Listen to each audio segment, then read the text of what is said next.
Shalom.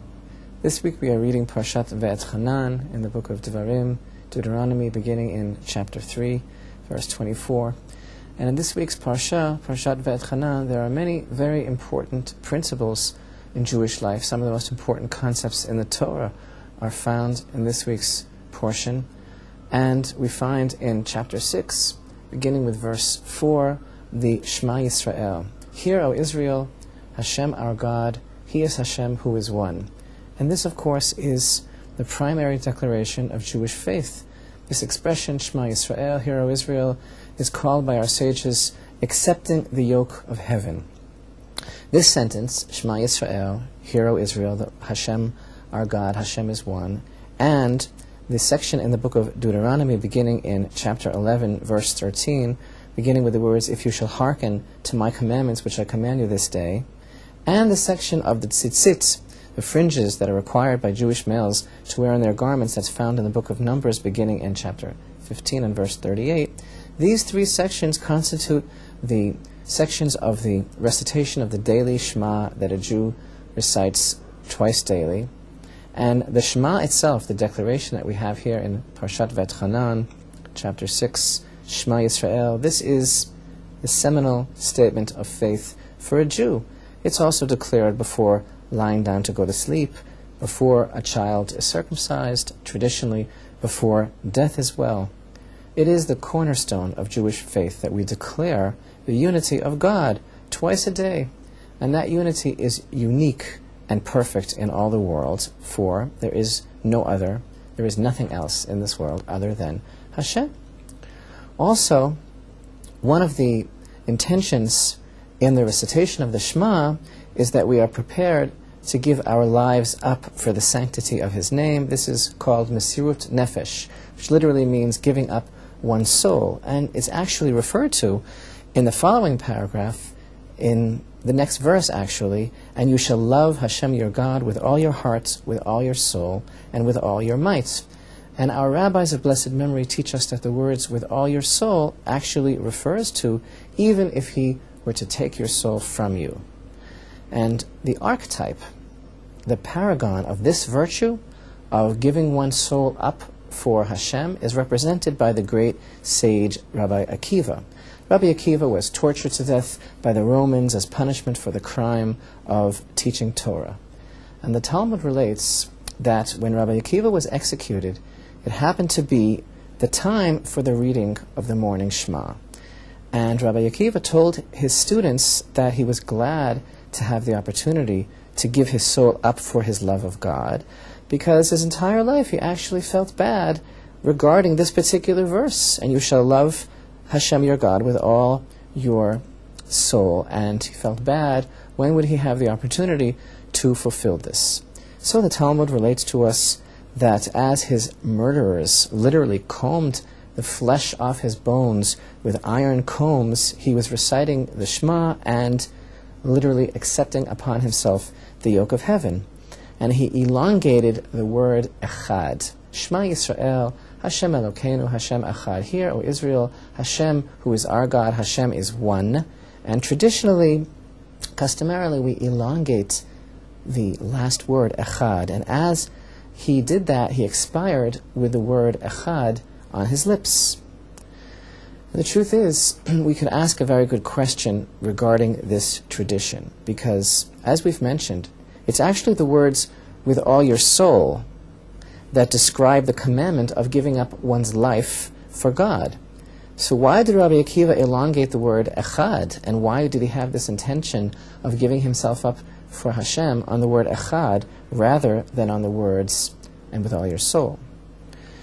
So too, there is another point that we need to clarify in order to answer this question, and that is, our sages refer to Shema Yisrael, to that declaration of faith, that sentence, as accepting upon oneself the yoke of heaven.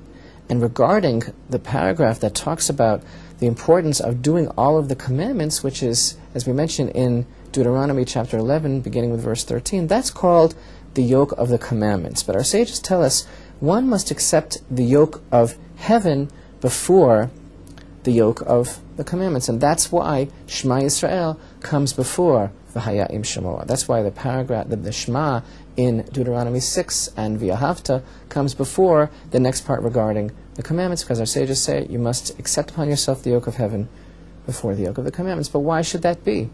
After all, they're actually inclusive of each other. If one accepts upon oneself the yoke, the obligation, recognition of having to do the commandments, it's because one accepts upon oneself the yoke of heaven, the knowledge of the existence of God, and vice versa as well. So since they include each other, this is also a very good question.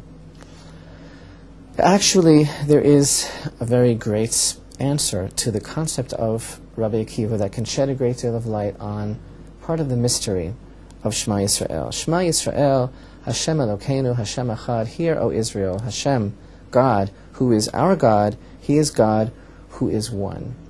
This sentence, let's look at it. It's not stated like any of the other mitzvot in the Torah. It is not a language of command, lashon sivoy, like, and you shall love Hashem your God. There is no command here. It is a statement. Hear, O Israel, pay attention, listen. Hashem, who is our God, is Hashem, who is one.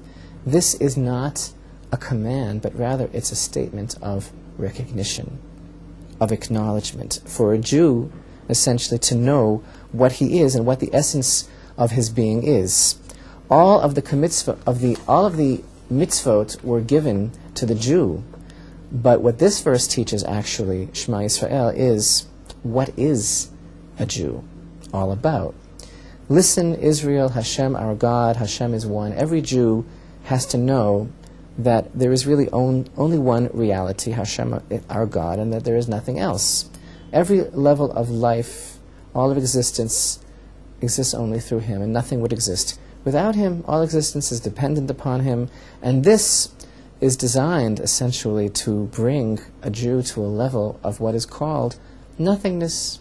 That is to say, realizing that we have nothing, that we are nothing, that there is nothing outside of the existence of Hashem. And this is what it truly means, these words in Shema, in this week's Parsha, Hashem is one. That everything else really is nullified to Him. And that is why when we recite the Shema, traditionally we cover our eyes with our hand. And there's no other occasion when such a practice is required. Actually, because this action, covering our eyes, emphasizes this concept, the level of nullification indicated by this verse, that without Hashem, everything else ceases to be and really is nothingness. Now the great tzaddikim, all of the great sages, the truly righteous individuals, they reach a very great level of this self-nullification, and they cling to Hashem until they practically cease to exist as individuals. And that's really what it means to give one's self over to God, which is actually the simple interpretation of the words, Hear, O Israel, Hashem our God, Hashem is one. It's not the same thing as giving one's life up for God to allow oneself to be killed over the things that a Jew is obligated to die for and not betray his religion. Rather, because that concept, the concept of dying for one's religion, is actually included in the words, and with all your soul. But Hashem Elokeinu, Hashem Echad, Hashem, who is our God, is one. Hashem is one means to nullify oneself to Him, to the point of it becoming clear that there really is nothing else. And this is what accepting the yoke of heaven actually means. This was the level of the holy Rabbi Akiva. He elongated the word echad. Hashem is one because he totally nullified himself to God's essence, and he so desired to be included in Him, and that his soul actually departed in this great desire, and he reached a far higher level than that which is required by the words, and with all your soul, which actually only refers to that which we are commanded to do.